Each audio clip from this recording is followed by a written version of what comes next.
Auto insurance, in most states, it's required by law. And in exchange for a free cup of coffee, these folks agreed to take a quiz to see if they understand the basics of auto insurance. Tell me, what is auto insurance for? Well, in case if I get in an accident, I'm covered.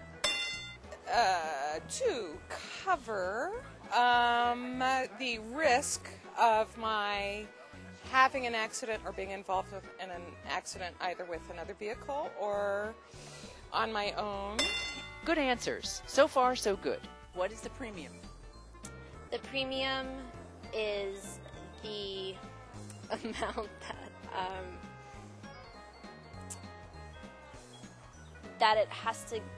that the damages have to get up to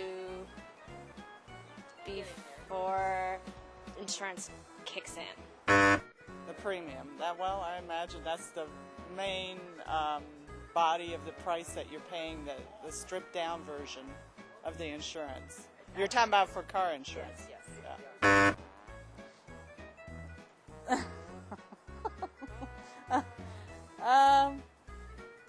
I don't know.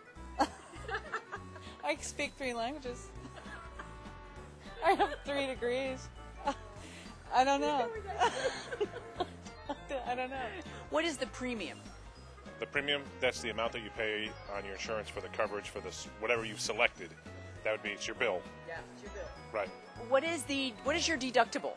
$1,000. And how would you explain the deductible? What is that? That's the risk that you assume. If you have an accident, you're going to have to pay up to that much for the coverages that deductible applies, like your comprehensive and your collision. What is collision insurance? What is the collision part of your policy? What does it cover? Collision, I assume if I cause an accident. What is the collision part of your policy? What's that for? Collision. Can you elaborate? Boom! I mean, that's a collision. Well, I'm thinking that is where I actually have a collision with another vehicle, and what the damage that results because of that. Tell me what comprehensive coverage is. What's that all about? Medical expenses. I think your side of the coverage. I'm not clear, to be honest with you. I don't want to give a wrong answer, but obviously I did. But Bodily injury? My bodily? Things that just come up. Maybe we need to clarify a bit.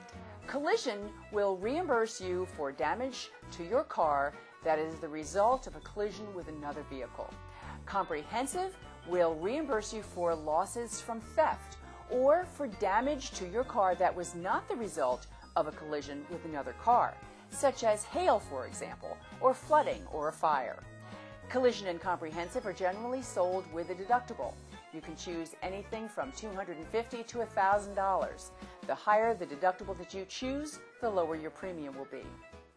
How about property damage liability? Property damage would be either to either of the vehicles, or if you have any property inside of it, the vehicle that's been destroyed. If something happened to the other person's car, it covers. Yes. That's to pay for the damage to the other guy's car. Property damage liability. This pays for damage that you caused to someone else's property.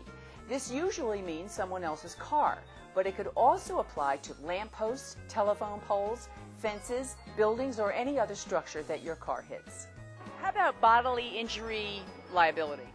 That's when somebody gets hurt, and compensation is provided to assure people receive the medical attention that they would need to become well again. Bodily injury liability. This applies to injuries that you caused to someone else. It's very important that you have enough liability coverage, because if you're involved in a serious accident, you could be sued for a very large sum of money. Definitely consider buying more liability insurance than the state-mandated minimum. That way you'll have enough liability to protect your assets, such as your home or your savings, from a lawsuit. What is uninsured motorist coverage? That's coverage that I pay for so that if I get hit by somebody who's not insured, that I'm still covered. That's great. You're the answer man for me. I don't know if I got them all right or not, but I tried. This is the kind of stuff that they need to teach in high school, you know. Do you need to know algebra? No, this is the stuff you need to know. To learn more about auto insurance, visit the auto section of our website.